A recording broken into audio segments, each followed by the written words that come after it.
This is Mr. Clausen here. Just wanted to go over some of the problems on the homework. I chose number 2 on assignment 204 because there was a mistake on that. So hopefully you have your refreshments and we can go ahead and start solving our physics problems. But we have a kid's wind-up toy traveling across the floor at a constant speed for 4 seconds. Then it steadily comes to rest during the next 3. So step 1 would be to draw a motion map of what that would look like.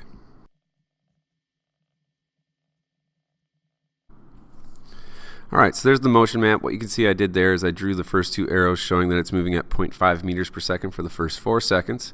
And then in the second set there, we have that the time of 3 seconds is that it slowed down and came to rest.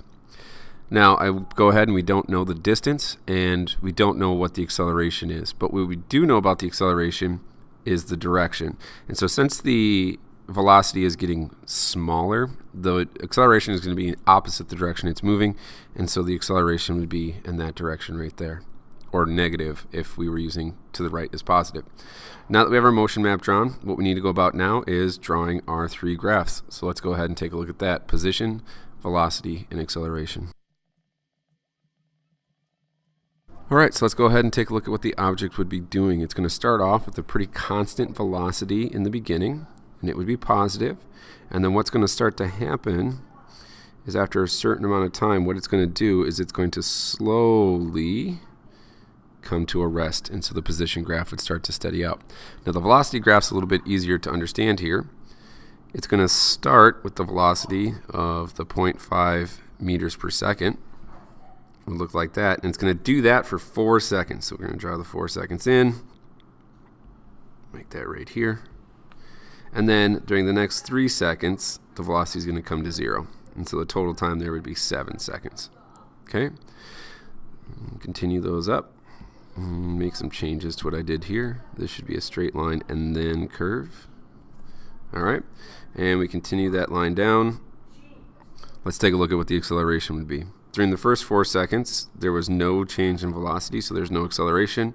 And then during the next 3, the acceleration is going to be in the backwards or negative direction, causing the object to slow down. All right, the question that this leaves us with now is we need to list our knowns and our unknowns.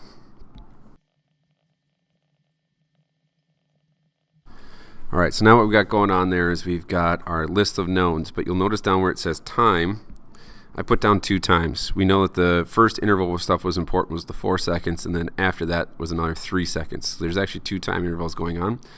We have 2 acceleration intervals going on. We know that in the first part it was 0 acceleration, and then in the second part we're not sure what that is, so we need to go about and figure that out. And finally, it's the total distance traveled by the object during that time. All right, so how would we figure this out?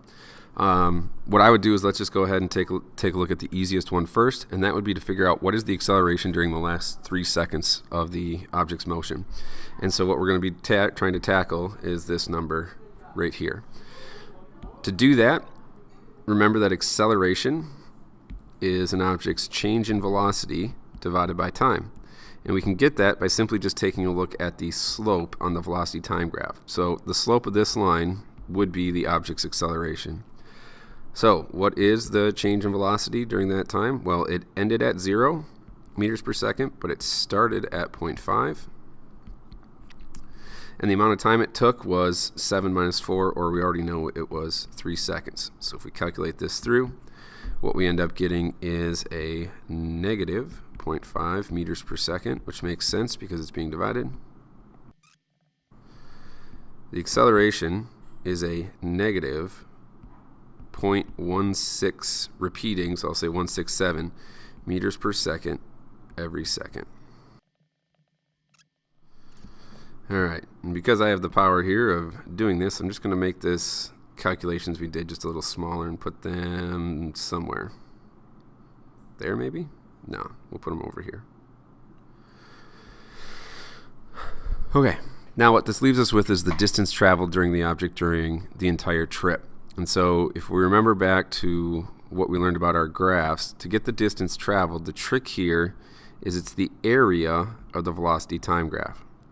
Now we have 2 distinct shapes there. We have a rectangle and we have a triangle, but each one of these is going to represent the distance that the object traveled. So break it up into its two shapes. The first one is pretty easy to do, the rectangle there.